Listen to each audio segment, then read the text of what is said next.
Ladies and gentlemen, fourth and trollers, welcome back to the most entertaining fantasy football podcast on the planet. That is right. It's Fourth and Troll Fantasy. My name is Noah Selby. And I'm Wes Selby. And we have got another awesome episode for you guys because it may be true, sound the alarm. Running backs might be back in fantasy football. What? It was a great week for some of the big name running backs that we've been waiting to have those weeks from. We've got an awesome show for you today, but Wes, first things first, how are you doing? I am amazing. Outside of football, my best friend in the whole wide world got married on Sunday. Yes. So he is actually our editor for the wonderful social media clips that you get to watch. Your best friend, but I think everybody's best friend because everybody's best friend now. Yeah. Shout out Luke and Ashley. Yeah. Congratulations, you guys. Yeah. Right. Congratulations in the comments. See, we want to share the love with them too. But I'm excellent. Football seemed normal this week. How are you, Noah? Yeah, I'm good, man. None of my best friends got married. They're all still super single, but good for them. Oh, okay, cool. And football was great. Football was a lot of fun. It was a great time for many fantasy players. Not many on my team, I may add, because I had 4 players on my team score 0 points or less. Yeah, or I had right. T. Higgins scored 0, Dalton Schultz scored 0, Young Wei Koo scored 0, and the Dolphins defense rounded me out there with -1. Yeah. So that was awesome. Yeah. Rough week for the family man, for Noah Selby here. But besides that, I enjoyed watching football. So as we said, we've got a great show for you guys today. We're going to go over the best and worst of the week and hyped up and let down. We're going to go over some fluke or for real. Going to give you only the best waiver wire ads you can ever imagine. I was gonna do ever even imagine, and then it just mixed all together. Ever, yeah. Like you can ever imagine, and then we got to prep you guys for what's gonna be. Oh man, should be another thriller of Thursday Night Football on Amazon Prime. Hopefully, Richard Sherman doesn't have another meltdown. But as always, Wes, let's hit the need to know news. Going into week 6 into the fantasy football season. Well, we have reached our first bye week of the season. The teams that will be on bye, take a look at your rosters. The Lions, the Texans, the Raiders, and the Titans will all be on bye this week. Those players, most notably, are going to be Derrick Henry's going to be out. Devontae Adams won't play. Josh Jacobs, Dameon Pierce, Monroe St. Brown, DeAndre Swift, Jamal Williams. Check your lineup. Don't forget to swap them out. Wait, Wes. Yeah. You said the Raiders. What about Darren Waller, right? This dude, it wouldn't make a difference, honestly. Yeah, no, it wouldn't. Yeah. God, Move on. All right. Anyway, so as far as actual really big NFL news, Carolina Panthers fired Matt Rule yesterday. Yay! And even they fired their defensive coordinator, Phil Snow. So they are cleaning house there. Yeah, 5 games in, they're like, wow, this is not going well. Which may change a lot for this offense, especially now that Baker Mayfield suffered a high ankle sprain and will at least miss next week against the Rams. He was replaced by PJ Walker in the fourth quarter, but their new head coach will make decisions on their future based on Sam Darnold's health as well. So we don't know exactly what the quarterback situation will look like once they give the Panthers a head coaching staff. Might change some stuff for CMC, might change some for DJ Moore. It's kind of all up in the air right now heading into week 6. Speaking of quarterbacks, Dak Prescott will likely need a full week of practice, what Mike McCarthy said. He wants to see a full, complete week from Dak Prescott before we see him back on the field. Not going to change much for how the Cowboys are playing because Cooper Rush is the greatest quarterback of all time. But Dak Prescott will have to wait for that. For those of you that have him on your bench or in your IR slot. In Seattle, Rashad Penny had surgery. I believe it was a fractured tibia. I forget which one it is specifically, but his season is over. Kenneth Walker, the third, will take over the backfield for the remainder of this season. Mike McDaniel spoke about Tua's timeline, and he said he's not thinking about getting Tua back out there. He's not focused on when he's going to play. He just wants him healthy. McDaniel did say that Tua has not taken steps to practice or anything to be football ready just yet, though he's not completely ruled out, but we're going to lean more on that's undoubtful if we put a tag on that. Meanwhile, Teddy Bridgewater is being treated as if he has a concussion. And if both Tua and Bridgewater are ruled out, Skylar Thompson will start. Also in Miami, you wonder why they got 40 points put up on them. Another injury. Tyreek Hill left Sunday's game in a walking boot. It seems like just a precaution because McDaniel said that another player just stepped on his foot during the game. He should be good to go unless we hear anything more about that. So keep an eye on that just in case. Another receiver, T. Higgins, sprained his ankle, as Noah mentioned, put up 0 points on Sunday. Zach Taylor said that they will be mindful of his injury during this week's practice. Rapid fire, couple last things here. Chris Olave is in concussion protocol. Julio Jones is, quote, playing the long game with his knee injury and may be good to go late this season. So you're off the hook if you want to drop him.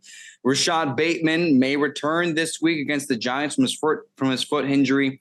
And Keenan Allen is still day-to-day with his week 1 hamstring injury. I believe it was an aggravated, frustrating soft tissue. Remember the lingo, Noah? How was it phrased by? A frustrating soft tissue injury is what Brandon Staley had said. I don't really, I mean, if he's frustrated by this, I think it's probably Keenan Allen plays on Monday night. I think you should probably make other plans because it's come down to the wire every single time for Keenan Allen. Unless on Friday we hear that Brandon Staley is quite confident that Keenan will get back out there, I would make other plans for your wide receiver spot.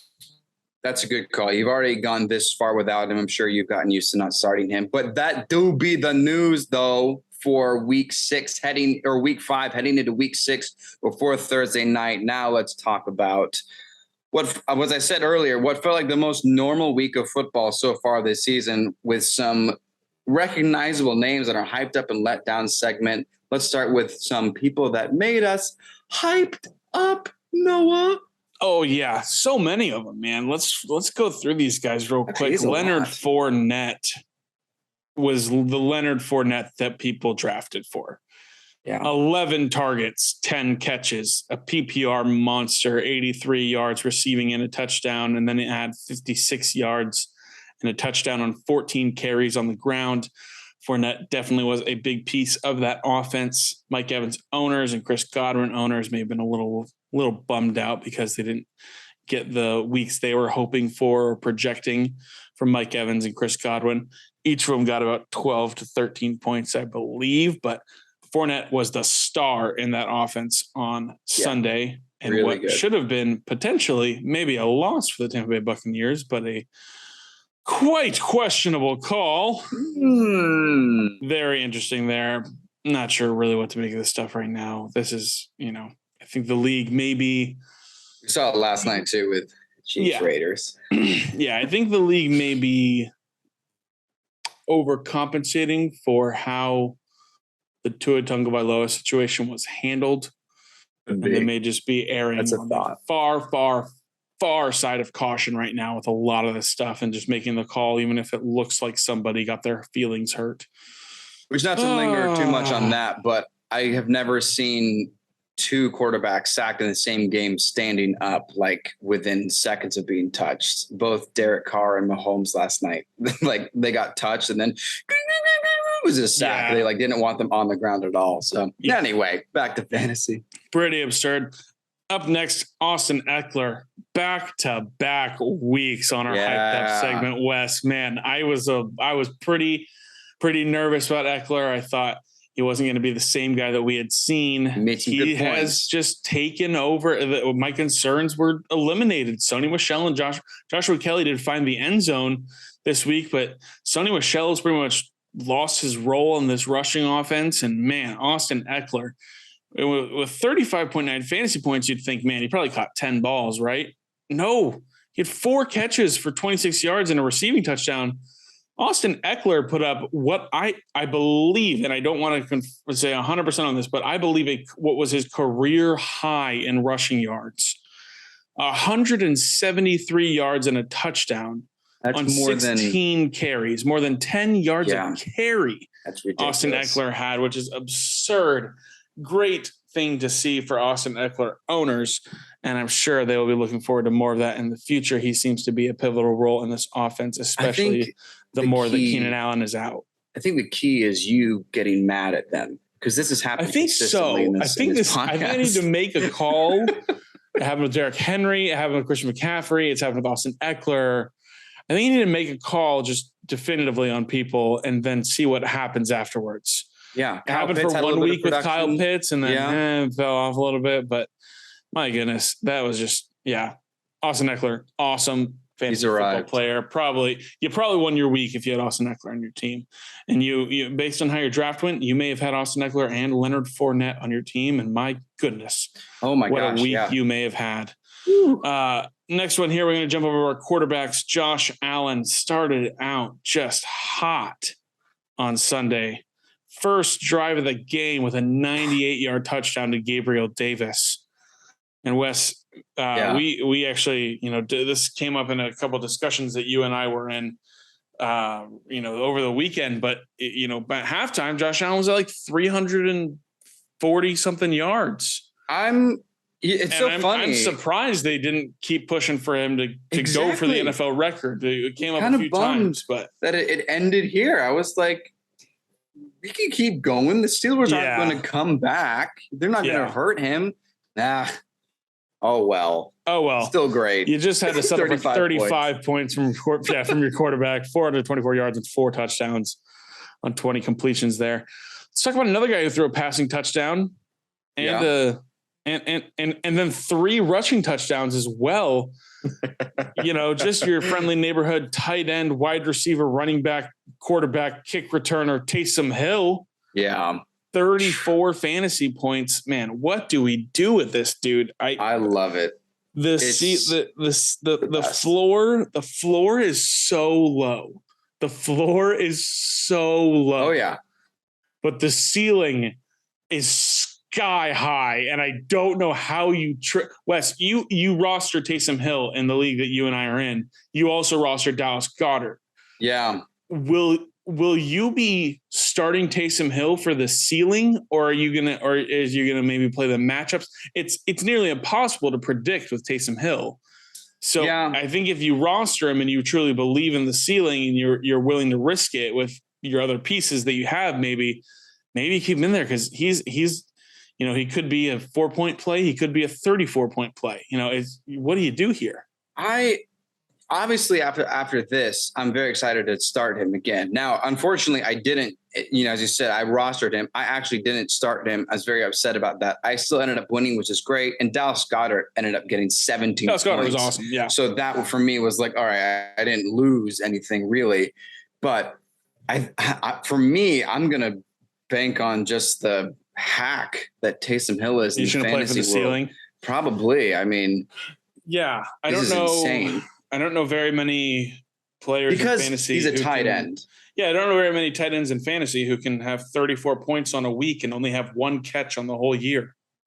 It's ridiculous. I don't understand. It's he had a fumble recovery too, so it's not even like he's insane. He's the Saints team right now. Unbelievable. Let's talk about another tight end who had what I believe has to be the most fantasy points scored on the least amount of yards in a single game. Travis Kelce, 33.5 fantasy points on 7 catches for 25 yards. In 25 receiving yards. I love it. But 4 touchdowns. Ridiculous. When the Raiders went for when they just scored the touchdown, I looked at my friends that I was watching the game with, and I said, all right, here's Kelsey's 4th on this next drive, because I figured they were going to try and just tie the game. Or actually, wait. No, this was when the Raiders took the lead, I think. 24. Yes. Because the Raiders went for 2, and then that was the final score. Yeah, whatever happened there. But yeah, at one point, and then they got down to the, Clyde almost scored, and then man, we got down to the 1 yard line, and I sent in our group chat, I said, well, here's Kelsey's 4th, and lo and behold, he does on a 1 yard touchdown. 33.5 fantasy points on 25 receiving yards, but man, 4 touchdowns. Travis Kelce's awesome. He's game script proof. He doesn't even have to be the huge main guy. He can just, if they're running the ball a ton, he can get there at the 1 yard line. He would have ended up in Fluker for real if it wasn't Travis Kelce, because of how hilarious this stat line is. Yeah. 25 yards, 33.5. More fantasy points than receiving yards. What is this? Yeah, this is ridiculous. That is so funny. Insane. Another guy who made use of a lower quantity of stat in the catch department, but definitely got up there for us. Gabriel Davis, 32.1 fantasy points, 3 catches for 171 yards and 2 touchdowns. Obviously, on the first drive, he had that 98-yard touchdown. My goodness, what a freaking man! That was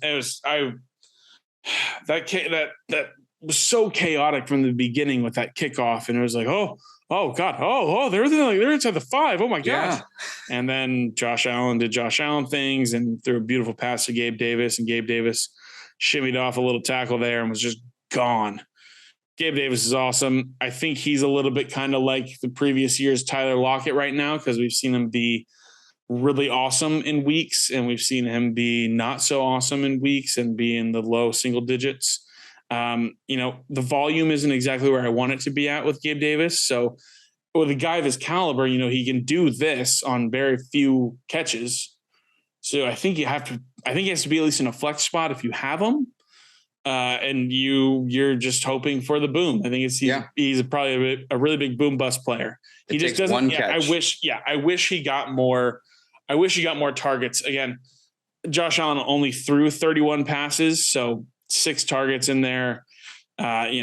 Maybe I think that equals out to like a 20% target share, maybe a little less than that, or maybe a little more than that. But hope for a little bit more of volume for Gabe Davis, but he can definitely take those small catch games and just absolutely blow it wide open for you.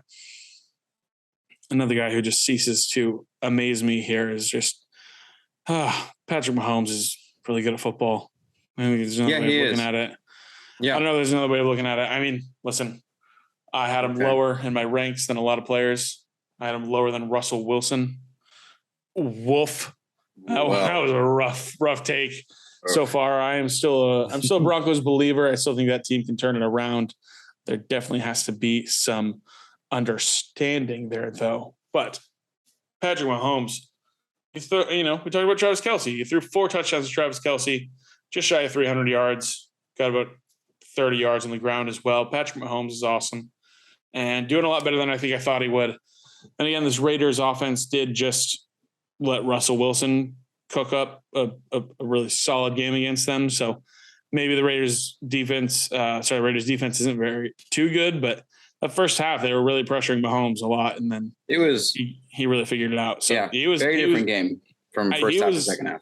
He was running around similarly to how he ran around in the Super Bowl against the Bucs. Like they were really getting him under pressure, but he did a really good job there. A couple other guys here. We'll go in that same game. Every year there's just somebody that you're wrong on. Okay. I think all of us were wrong on Josh Jacobs, and we owe him an apology. Because all the signs pointed to him not having a role in this offense. Yeah. Didn't pick up a 5th-year option. Josh McDaniels comes from a committee offense. He ran a committee offense in New England. Josh Jacobs is awesome. Josh Jacobs is incredible to watch. It's not just like fantasy production. He is running the ball so well. And I guess there's 2. I said tonight to some buddies that I was watching the game with, I said, there's 2 sides to the narrative whenever his 5th-year option didn't get picked up. And I think we were all on the wrong side of it. The side we were on is that he's not going to have a role in this offense. The other side was, he's pissed off and he's going to run like a beast this season. Yeah. And he is doing exactly that. his production has only gone up since week 1. He had a 35-point game last week, but I'll still say it goes up because he's still just producing beyond belief. He's running so well. He's involved in the passing game. He is trucking dudes. He's scoring touchdowns. He on their second drive, he had like 7 carries between the first and in the first 2 drives of the game. Like, they are going to him early and often. And yeah, they love him in this offense. And I'm glad McDaniels is finally using him well. In the past, Josh Jacobs, it's been, kind of like Josh Jacobs is going to do a lot of the running work. And then we're going to go to Jalen Richard, or we're going to go to Kenyon Drake or somebody like that. And Josh Jacobs definitely seems to be the guy. Brandon Bolden is getting a little bit of work there, but Josh Jacobs is killing it. Yeah, it's too late now to ask for a trade, I think. Yeah, I think there's no way. He's locked in. Like, is this for real? He's going to be great this whole season. He's probably going to finish a top 10 running back this season. And that's very possible. Insane. Last guy here, Wes. Another guy. We know you love him. Break down Justin Jefferson for us, Wes. He's my man crush for this fantasy season. And I won't get into too much about it. He did have 1 passing attempt, which I think is really funny, and a 2-point conversion. So just tack on extra points is why he had 30.32 points. Yeah. But this is my takeaway. Fantasy is so fun because you can have Travis Kelce who has 4 touchdowns and only 25 yards. And that's more than 30 points. Yeah. You can have Gabe Davis, who has only 3 catches, but 171 yards and 2 touchdowns. And that's over 30 points. Yeah. Or you can have Justin Jefferson, who has 12 catches and 154 yards and 0 touchdowns and has over 30 points. It comes in any way, and that's what I love. And these are all established, well-known players in fantasy. So to me, this is the epitome of fantasy football with these guys. I love it. It's fantastic. So fun. That's why a big reason why we love fantasy football a lot. Let's not be too happy, though, because as always on our Tuesday shows, we have to get a little sad. Let's talk about some guys that let us down, Wes. Yeah. Lamar Jackson giving us a fantasy MVP and potential NFL MVP season. A little bit of a disappointment here against the Cincinnati Bengals. I mean, Teddy Bridgewater ended up throwing for more yards in his not full game that he played against the Bengals than Lamar Jackson did on Sunday Night Football. Just 14.76 fantasy points. He still is, a threat on the ground. He had 12 rushes. 12 rushes as a quarterback is just elite upside for fantasy football. Absolutely. Don't be worried about Lamar Jackson. He still is going to be just fine. They're getting their stride going. I mean, there were two deep shot plays that he just kind of missed the mark on there. And as far as the accuracy goes. So I'm not too worried about Lamar Jackson. He's got the Giants this upcoming week and then the Browns. So should be a good couple weeks there, and then takes on the Bucs in what should probably be a high scoring game there on prime time. Yeah. And not that Rashad Bateman is this incredible receiver, but I think getting someone back, having a top wide receiver will help with that. I think for the Ravens, though, they have to get other players involved, because I think now people are like, okay, we'll just focus on Lamar Jackson and that'll be it, Yeah. But I mean, they're still winning. They're still doing well. He's still MVP candidate. It's him and Josh Allen, I think. Yeah. And Kenyon Drake was getting work in this game, which I don't fully understand why, because J.K. Dobbins is back and healthy. So I'm not entirely sure. A little bit of a weird game for the Ravens. Still got the just win. Let down.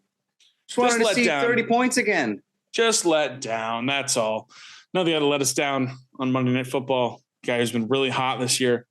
Clyde Edwards-Helaire, just 6.5 fantasy points. Not going to say I told you guys so, but I told you guys so. I did. I said the efficiency has gone down. Listen, this could be a fluke. This could be his lowest scoring game of the year, and he could go right back to what he was doing. But Jerick McKinnon has a real role in this offense. And Isaiah Pacheco. Yeah, and Isaiah Pacheco is carving out a decent role in this offense as well. Isaiah Pacheco runs hard, and he looks good when he does. So Clyde Edwards-Helaire, just 9 carries, 4 targets, 3 catches for 20 yards. I didn't pay enough attention to the Chiefs last week against the Colts. Was it the Colts last week? No. Yeah, Colts last week. I didn't pay enough attention last week to see if Clyde Edwards-Helaire had dropped a pass yet or had not caught a target yet. If he hadn't, man, getting to week 5 at 100% catch rate and then having your first non-catch or drop, pretty crazy. But which hit him in the back of his head. That was hit him in the back of the head. So it was right on the money there. But I will say he was half a yard from a touchdown. So anyone that still wants to play him, okay, keep going. Yeah, you should be okay. He's definitely getting the chances, but just a little letdown, as we call this segment. AJ Brown here as well, 6.2 fantasy points. Again, just a little letdown. I'm not worried about this. He still had 7 targets.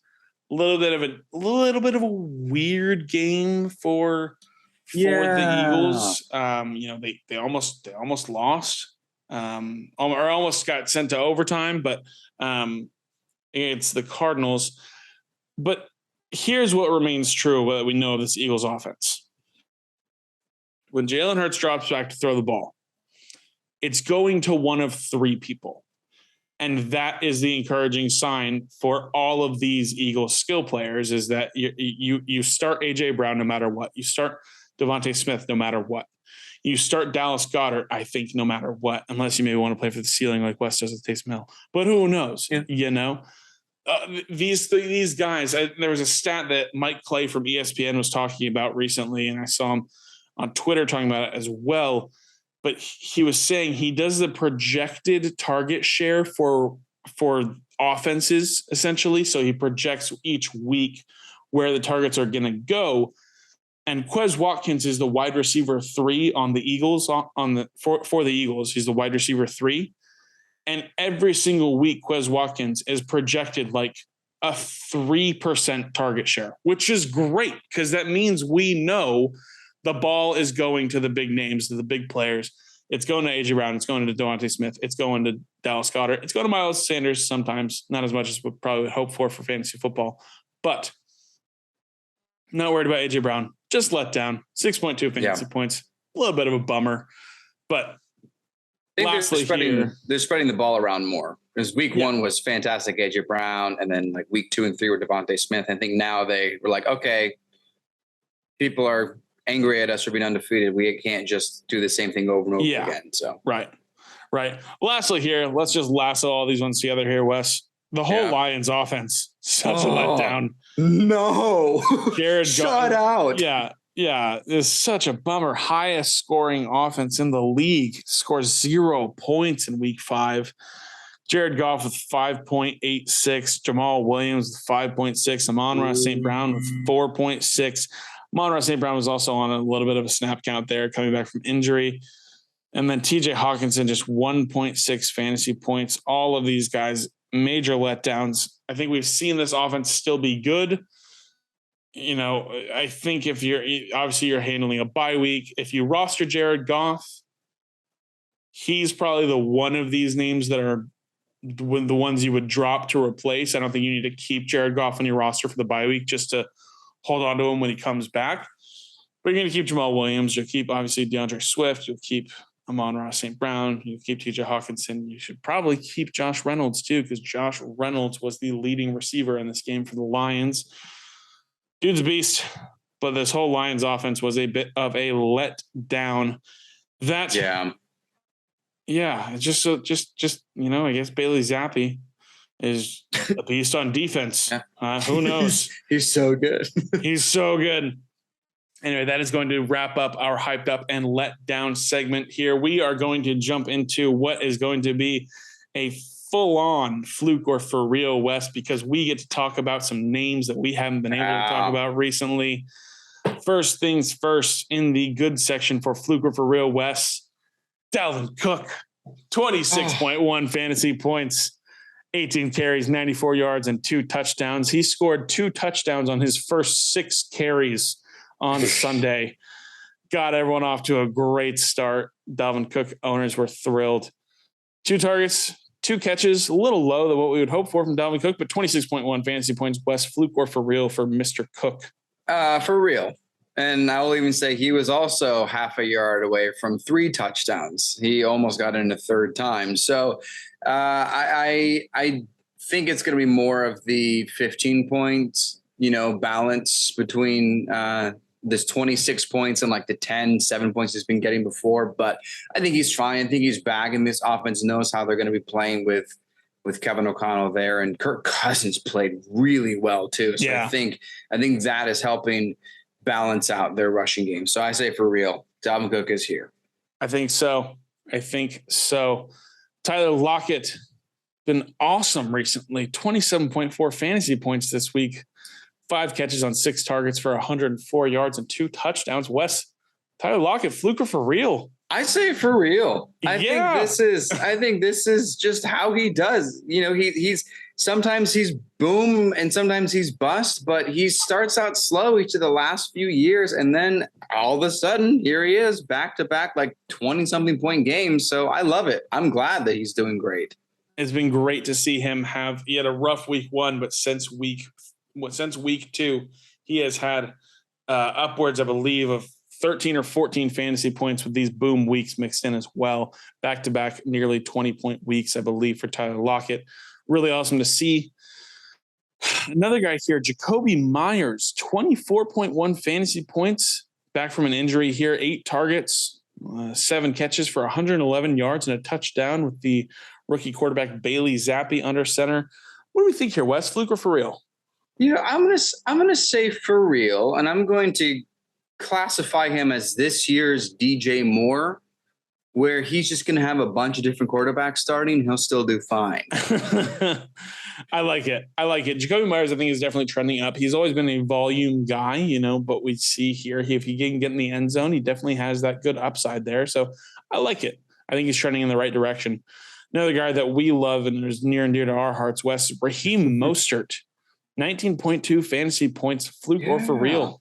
I say for real because it's for real. Yeah, I think to break it down in the relationships of that Dolphins offense is that without Tua, they have to try to figure out something. As we've seen, without Tua, they've lost both weeks. I think, for the Dolphins offense, when Tua is back, you're going to see a lot more points, which is great for all those that have Dolphins receivers. But I think McDaniel is like, I got to go back to the guy that I've worked with before.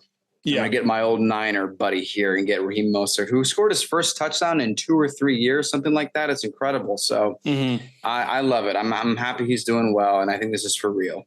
Yeah, I think it is for real as well, especially given that Chase Edmonds was not even second in the team in rushing. Gosh. He was Edmonds third. Was terrible. He had 1 carry on Sunday.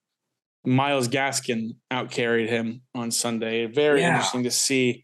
We saw a free agency open up, and the Dolphins definitely went and paid Chase Edmonds. And maybe it's something that, as you say, McDaniel needs to rely on, the guy he knows he can trust. And Raheem Mostert has looked awesome, especially a guy that is has dealt with a lot of injuries. He's an older guy as well. He has looked awesome in this Dolphins offense. He's quick, he's fast, he's agile. He looks really, really good. And I think he is, I'm just as a fan of the player, I'm very happy for Raheem Mostert and how he is finding success. I think it's very cool. And as a fan of the Dolphins, I'm very glad to have a good player in our backfield leading this team. Let's talk about the backfield that the Dolphins played against, though, here with Breece Hall and Michael Carter. Breece Hall, 27.7 fantasy points. Is this fluke for real? This is a tough one. I'm going to be honest. This is tough because I think what we saw in the fourth quarter is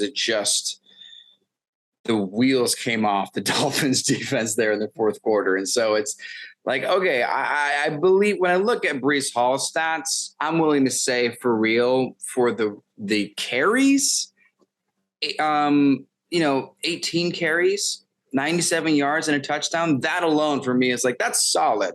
The 2 targets and 2 catches for 100 yards, that won't happen again. That not on 2 catches at least. So for me, Breece Hall, I'm willing to say for real. Michael Carter, I think got lucky. He got a Travis Kelce kind of game and just got 2 touchdowns off 21 carries. So Breece Hall for real, Michael Carter fluke. That's my take. Yeah, I think so. Yeah, definitely. Michael Carter scoring that 17.3, 2 touchdowns on just 21 yards and same amount of targets and catches. I'm glad I didn't make Breece Hall my bust for the year because I think he's proven me wrong a little bit. I You think were the game very, scripts, very close to saying that. I went through a roller coaster with him. I was so high on him, and then I was like, oh no, it's going to be bad. It's going to be really, really bad. And man, he looks good. He's running well. I think he looks really good. Let's go to a couple other people here, Wes. A couple unfamiliar names. De'Ami Brown, wide receiver for the Washington Commanders, with 24.5 fantasy points, 2 catches on 4 targets for 105 yards and 2 touchdowns. What do we think, Wes? Fluke or for real? First of all, I haven't heard of this guy until this game. So maybe you have, but for me, it's like, who are these Commanders receivers? Where are they coming from? It's just been Jahan Dotson, who was a name, a high draft pick. So I get that, but I'm going to pull a Noah from week 1, 2 catches, 2 touchdowns. I'm willing to say Fluke. I'm going to say Fluke. I'll eat my words later on if it's not real, but I'm going to say Fluke. Yeah, I'll talk about De'Ami Brown a little bit later in our Thursday night preview, but I think it's a fluke as well.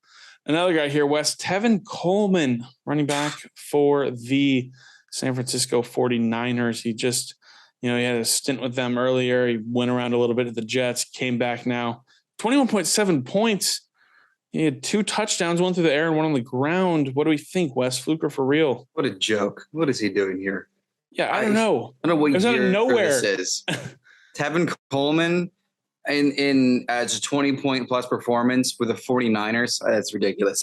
Fluke, because I'm just annoyed. It's like the Jeff Wilson owners have been fine. And then Tevin Coleman shows up and just starts doing well. I'm mad. Yeah.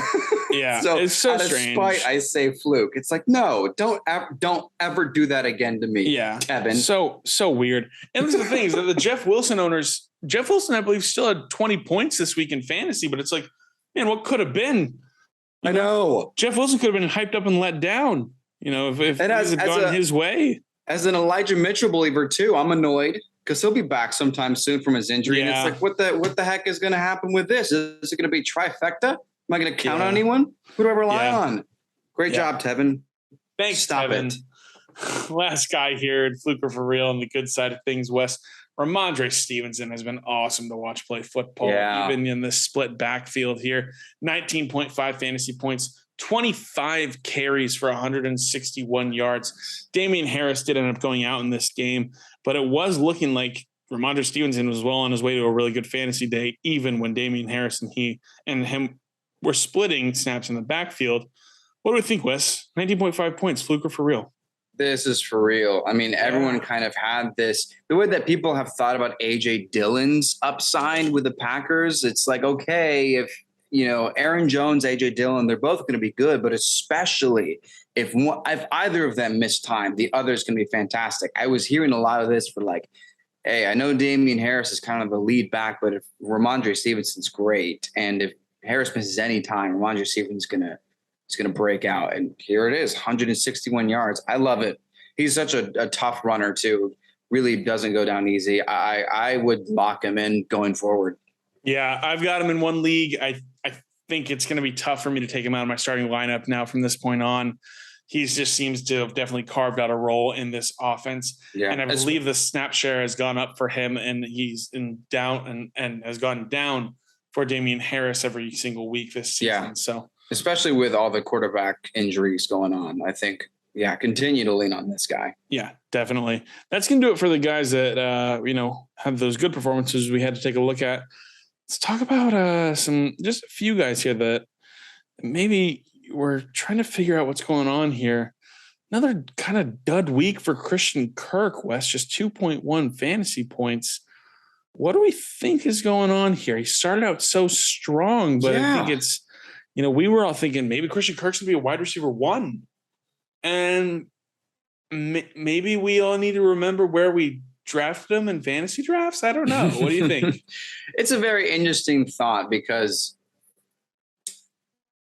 just the idea of where he was drafted, like maybe he will have more of these kinds of games. It's just strange because it's not like, we've seen it before, we've talked about like I don't mean to compare him to Justin Jefferson, although I will, because Christian Kirk got paid a ton of money. Yeah. So they should be using him more.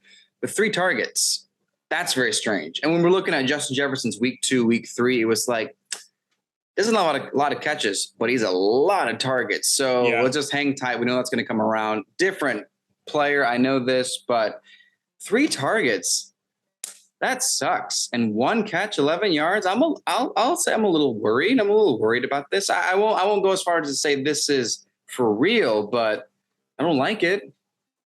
Yeah, I think this Jags Texans game was a weird game. The over under and like all the sports books for this game was like 44 points, and they had less than 20 combined. It was really strange. It was nobody could seem to be getting anything going here in this AFC South battle. Which leads us to our next guy here, James Robinson, just 5.9 fantasy points. Fluke or for real, Wes? I'm inclined to say for real. Yeah. It's so tough. Strange because the start of the season, it was like, forget it, ETN owners. It's over. Yeah. This is James Robinson's backfield. And now it's like, I don't know what to make of this anymore. I don't know. Hey, I would like to hear your thoughts, and I think all of us would, because you actually traded to get James Robinson. And so now you have to evaluate this more carefully than the rest of us that maybe have ETN or maybe just have other Jacksonville players. I did, yeah. After 3 weeks, I traded, I was a little let down by Christian McCaffrey. And so I traded away Christian McCaffrey and Brandon Ayuk for James Robinson, T. Higgins, and DeAndre Hopkins.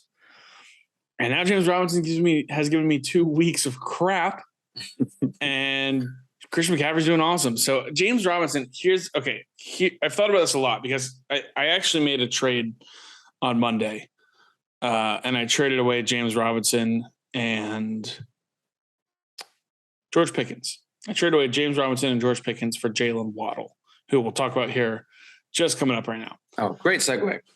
Thanks.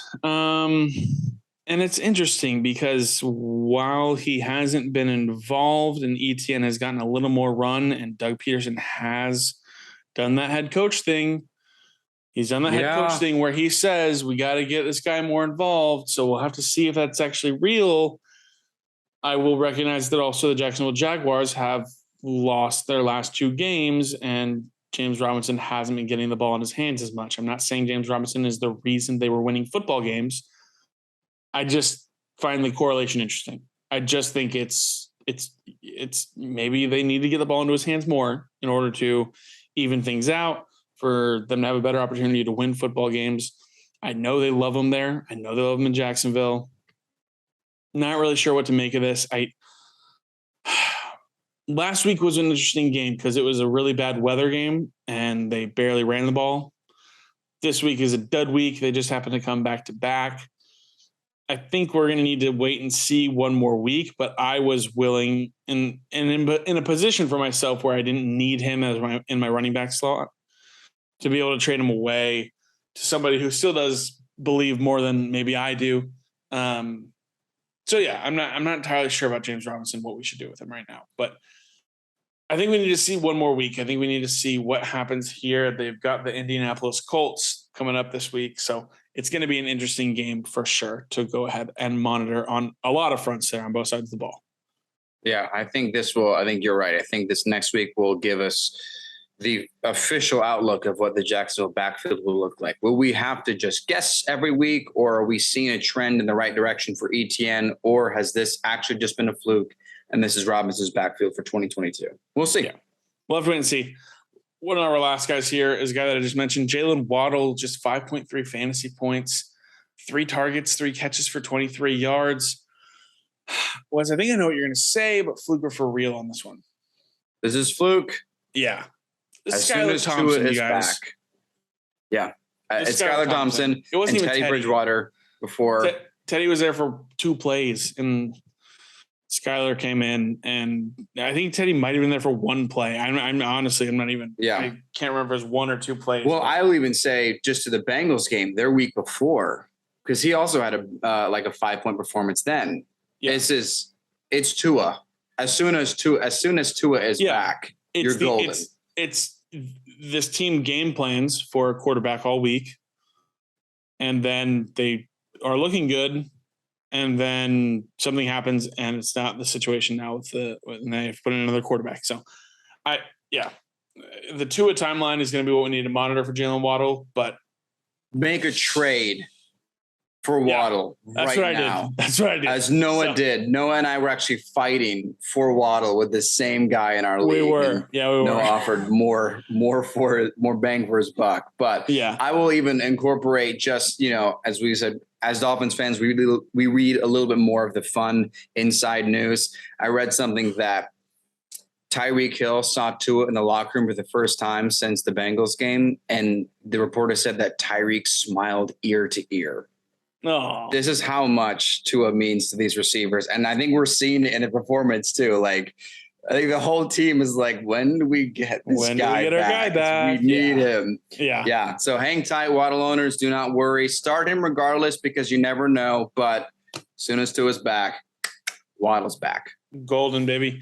Last one here is just kind of a weird one, Wes. It's Darrell Henderson. He had 7 fantasy points, but he didn't log a single carry. So as a receiver, it's just really strange. I don't really know what to make of this. I'm not really looking to start anyone in this Rams backfield. It's very confusing. Maybe even this Rams offense besides Cooper Kupp and Tyler Higbee. This is one of the funniest stats I've seen all season. Yeah. 0 carries and 7 points. 5 targets, 4 catches, 30 yards. Here's the thing. He had more of a snap count than Cam Akers. And he didn't even rush the ball once. Like he was just out. I will say that, quarterbacks tend to choose. I mean, they have a preference for the better pass blockers. So maybe that's just the case. Seeing Cam Akers, I think it was against the Bills, he had a tough block, pass block assignment. So I don't know. I'm with you. It's just like, I don't know what to do with either of them. I don't even think people would accept a trade for Darrell Henderson, even if they believed he was the better fantasy option. It's just strange. I think Cooper Kupp is the only Rams player that's even worth starting. Not even Matthew Stafford is worth starting. It's just strange. It's all strange there in LA. Very strange times in Los Angeles. You and I will get to see it up close this upcoming week, actually. Yes. As we get to go to the Rams versus the Panthers game at SoFi Stadium. Should be a fun time, but we'll be able to report back with some in-person analysis. You guys we'll ask him. We'll ask Matthew Stafford what's going on. Awesome. To close out week 5, we're going to give you our top waiver wire ads, starting with you, Wes. Run us through real quick your top waiver ad for this week. Yeah, I'm going to. We've talked about some tight ends in the past. I feel good about my pitch with Evan Ingram a couple of weeks ago. I think it was week 2 when I mentioned that, or heading into week 2, something like that. And I'm going to double down again on a tight end. I'm going to say it's Hayden Hurst, and it's just this fact that Burrow is done pretty well spreading the ball around, and watching that Thursday night from the week before against the Dolphins, he was like fired up after 1 catch. And it was like, hey, okay, calm down. It's just 1 catch. But he broke like 4 tackles. And so from then on, I was just kind of watching to see how he would do. And he's done pretty well. And he's continued to do well. And I think just in the way that this Bengals team is operating on offense, like Joe Mixon isn't really being the kind of fantasy guy that we drafted him in the 2nd round. I saw people draft him in the 1st round too. I just think that there is a really good chance to have a solidified tight end that I think you can depend on going forward. Hayden Hurst is, I should have checked to see where he is in the top rankings for tight end. But I mean, just when the fact that today, he was at 11th. Oh, he is 11th. Okay, that's pretty good. I mean, we've had some fluke performances in the past, but this isn't a fluke. I mean, as I mentioned, Dolphins game, he had 11 points then, and it's 17 points off of Sunday. It's, I think this is something to keep in mind, and especially if you don't have someone that's solid, this guy is solid. He had a 1 point performance against the Jets in week 3, but other than that, This guy is 9.7 points and then 11.17 points. I like him. I think he's absolutely worth getting. And as I said, Joe Burrow is spreading the ball around. So it's definitely not the Jamar Chase show like the Rams, where it's just the Cooper Kupp show. This is let's try to play some good football here. So Hayden Hurst is my waiver wire add heading into week 6. I like it. I am a Dalton Schultz owner who has experienced 2 goose eggs in a row. And when you let me know that Hayden Hurst was going to be your waiver wire ad, I said, great. How much do you actually trust him? Because I think I need a new tight end for the time being until we get Dak Prescott and the Cowboys offense again. So I like it. Hayden Hurst is definitely a good waiver wire ad for this week. Yeah. I'm going to hit you right now. I trust him. Oh no, go for it. I trust him enough to get 10 points. Like, I think if you just want to get some points, your tight end, I think that's how much I trust him to answer your question for everyone else. Roster in 25% of leagues too, so he's probably available. Yeah, definitely worth rostering Hayden Hurst for sure. Let me hit you, Wes, with my top waiver ad of the week. And I think it's probably a pretty popular one, but I'm going to add a little insight to it. But it is going to be Kenneth Walker III, the running back for the Seattle Seahawks. Listen, he's a name that we talked about a lot in the preseason. Standout running back from Michigan State, taken in the second round by the Seahawks. And Walker was taken in the later rounds of a lot of fantasy drafts, but has since dropped to just being 47.5% rostered. He's expected to take on the bigger workload now for the rest of the season due to Rashad Penny going out for the rest of the year. He needs to be the top waiver wire ad in all leagues, simply just based off of college production, what he can do. In his junior year at Michigan State, he had over 1,600 rushing yards and 18 touchdowns in 12 games. Oh, my goodness. Dude is a beast. He's an absolute freak of nature. He is awesome. He's super, super good at football. He's explosive. He had a 67-yard touchdown run on Sunday when he started getting a bulk of the snaps. Not too worried about any committee here in Seattle. DJ Dallas will probably get some work in the third down passing game, stuff like that. But the situation kind of reminds me of Elijah Mitchell just a few weeks later from last year. A guy that is going to take over an offense that's a rookie. It really has a good opportunity here. And I know, and I know the guys, there are people in that organization that really love him and have been on record to say they think he could be like LaDainian Tomlinson-esque. Like he could be that good. They really, really, really like this guy. So give him a good workload of getting, 15 to 18 touches a game in this, what is ended up being a really solid Seahawks offense. He needs to be the top waiver ad, and I expect him to be a high-end RB2, if not breaking into the RB1 conversation for the rest of the season. If he's out there in your leagues, you got to add him. Yeah, it should have been. I mean, obviously, the way that we do our shows that I go first, but you should have gone first just because obviously that's the top waiver wire ad. But I like that you have provided context that he's not just the starter of a football team. He's really, really good. And I didn't know this about their comparison to Danny Tomlinson. Oh my goodness. If that's even remotely true, that's very impressive. They really, really, really like this guy in that Seattle Seahawks organization. So I expect him to be just freaking awesome for the rest of the year. A little bit of a tough division, but I think he'll get his chances here. We saw Rashad Penny definitely do some good work for that Seahawks offense. I expect Kenneth Walker to do the same. I concur. Thanks. I appreciate it. Let's move on to, as I said, what's going to be a thrilling Thursday Night Football preview. I don't even know how much time we have to give to this, Wes. It's going to be so boring. It's the Commanders at the Bears. I'm not excited for. I don't remember the last time I wasn't excited for a primetime football game, but I'm just not excited. But Wes, let's do some must starts, risky starts, and don't starts. Hit me with your must start for Thursday night.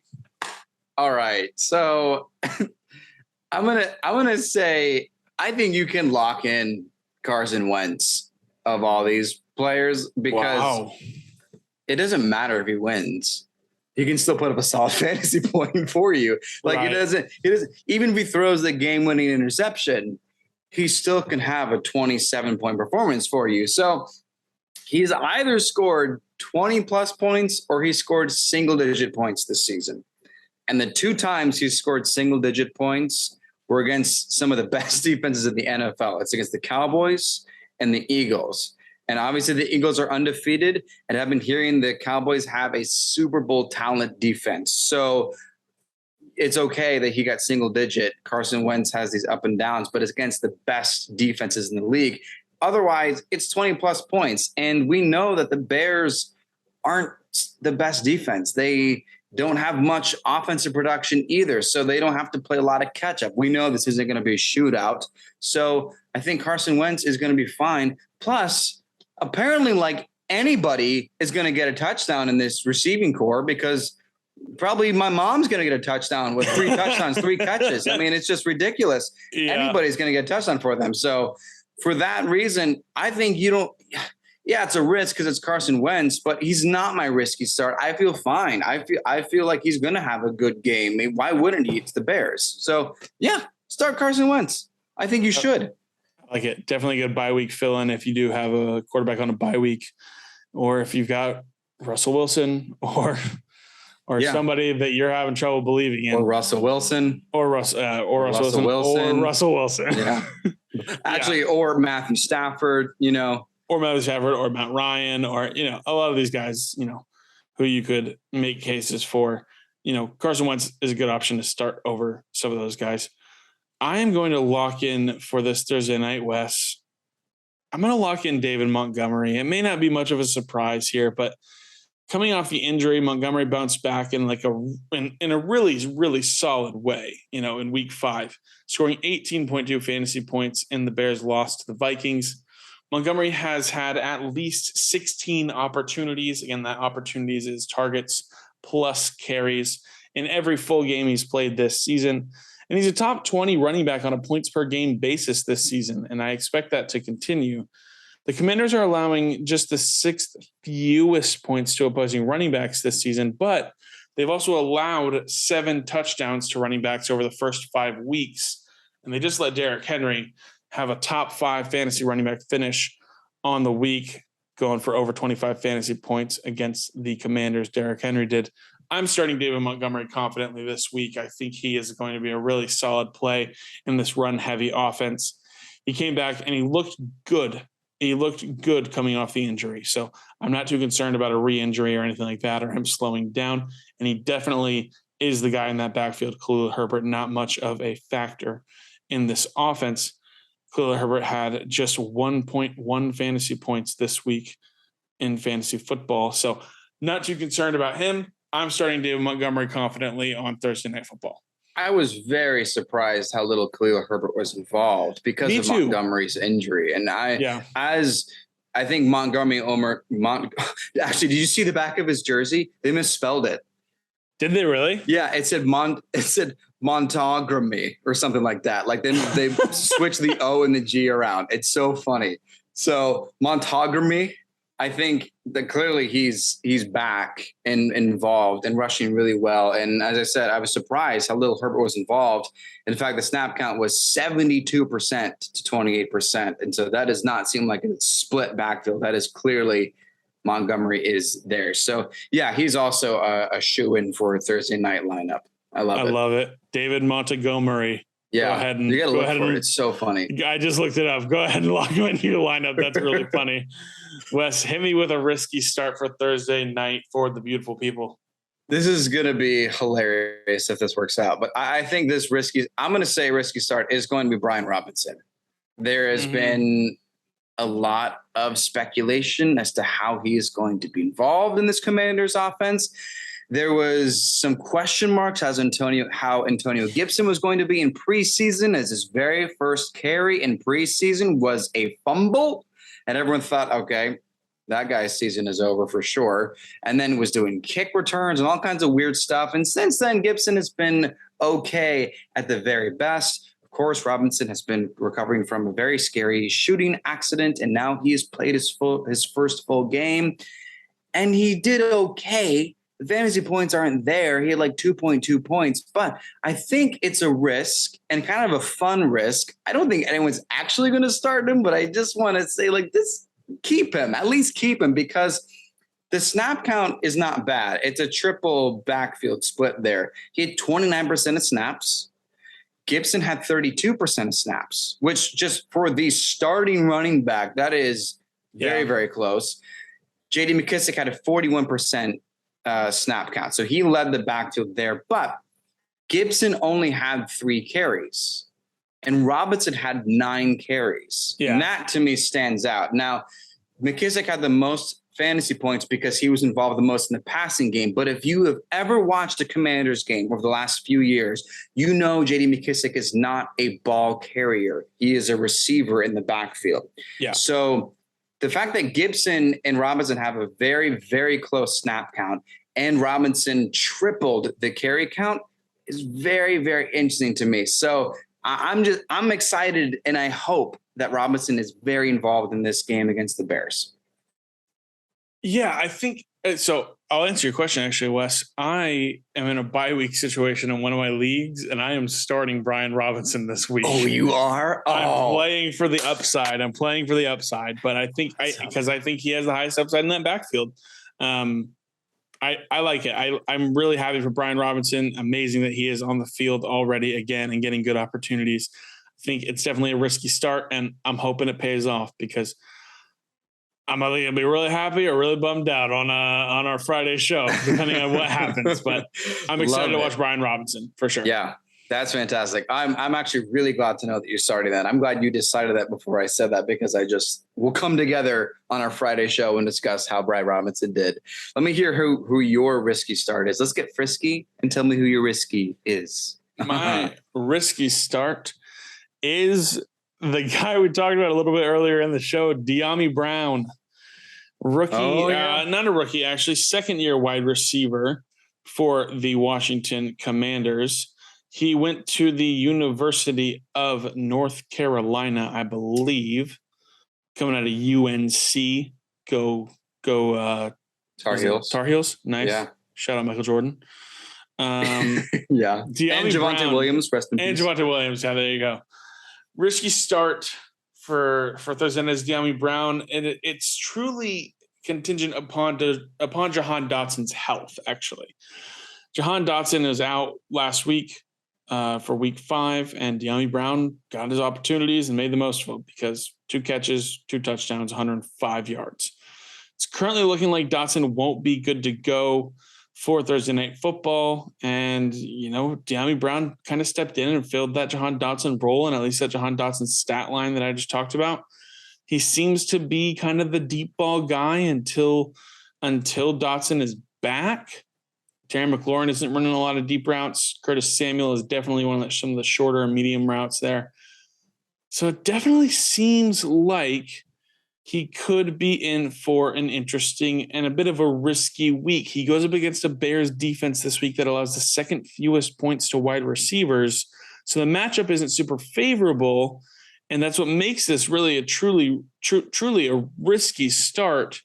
You're going to have to monitor Jahan Dotson's status leading up to Thursday, but it'll just take one deep shot to Dyami Brown for this dart throw of a play to be worth it. So if you're in a desperate spot, I would maybe look for, if you're just needing to take a shot here, risky start, Dyami Brown. See if he starts off your week solid for you. It's going to be interesting. We're going to have to see what Jahan Dotson looks like going into Thursday night. Like you said, he's one play away from having 14 points. So it is a risk. And as you mentioned throughout this podcast, it's something like 2 catches and 2 touchdowns. It's not sustainable. I think it's interesting. It happens. It does happen. And I think it's interesting to see that these Commanders receivers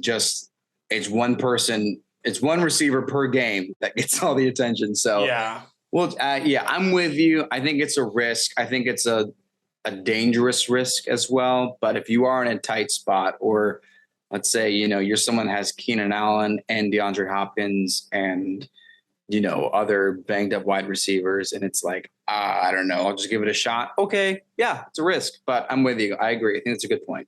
Yeah. Wes, let's wrap it up here with our don't starts. Who are you not starting on Thursday night? Darnell Mooney. His season sucks, bro. Yeah, that guy sucks. Straight up. I mean, I'm gonna give statistics just because this is a podcast, but like I don't think anyone's really considering Darnell Mooney. I'm just disappointed that there's no passing game in this Bears offense. But this is really funny. Justin Fields still has fewer passing yards than Mac Jones. Oh, for this season, he still has fewer passing yards than Mac Jones. So there's that. So the quarterback isn't even doing much through the air. And Darnell Mooney is averaging 5.4 points a game. So I don't care how good that catch was. I don't care how cool that looked on Sunday. It's not a sign. He's not going to do anything. I don't care what you think about the Commanders defense. I don't care. I'm not starting him.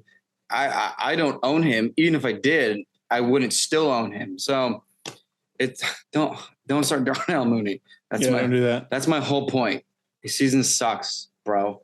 Bad idea to do that. I agree. Yeah, it's just this Bears offense has been so tough, and it feels like besides David Montgomery, it feels like there's not really anybody else worth starting, which leads me really well into my don't start for Thursday Night Football West. Let's hear it. Don't start Justin Fields. Wow. He's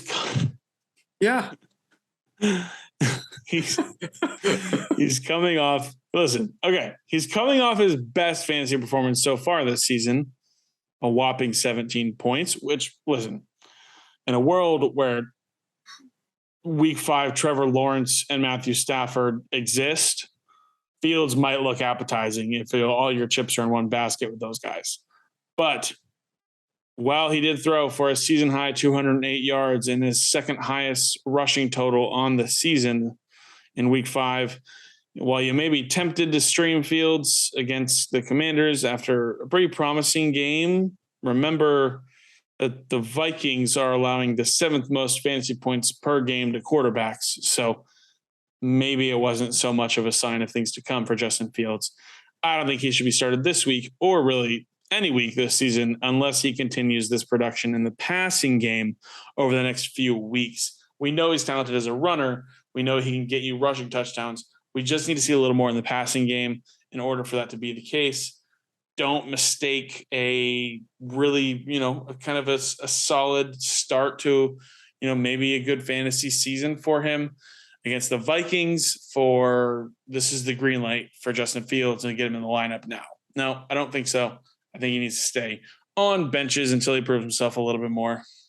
I would even go as far as say that he is not even that viable as a runner for fantasy production. Sure. Like I think he's a good scrambler. I think he's mobile, certainly, but Josh Allen is almost in ways a better rushing quarterback for fantasy upside than Justin Fields. And obviously I don't mean to compare Justin Fields to arguably the best quarterback in the NFL right now, but when you have one thing you're good at, you either have to be a really good runner or a really good passer. And so you look at people like Kirk Cousins, who just had a really great game. And you look at Josh Allen, who can throw really far, and Aaron Rodgers, and people who are good pocket passes and stuff like that.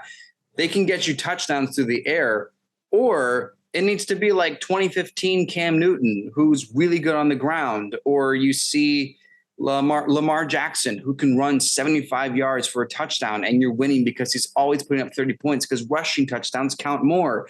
Justin Fields still isn't doing that for fantasy yet. He still has one touchdown, and he hasn't had more than he's had one 50-yard game this season, 52 yards against the Giants. But even then, it's like if he's a running quarterback, I want more fantasy upside for his rushing game before it becomes all right. I'll stream Justin Fields on a bye week. So even that, I'm still like, I'm not starting him. I'm not even going to have him in my team at any point right now. Sorry, Justin. Wes hates you. Yeah, sorry. Maybe this means he'll do well. Yeah, maybe because we have a track record here. Yeah. Maybe. No, listen, actually, you know what? Justin Fields must start Thursday Night Football. Must start. No, just kidding. Don't start him. That is going to be all the time we have for this episode. Wherever you are listening, we'd appreciate it if you gave the episode 5 stars and write something funny in the review so we can give you a shout out next time. We're on social media everywhere at 4th and Troll, and on Facebook at 4th and Troll Fantasy. Look for our mascot, Tuddy the Troll, and make him smile by giving us a follow and joining us next time, every Tuesday and Friday. I'm Noah Selby. And I'm Wes Selby. And this has been 4th and Troll Fantasy.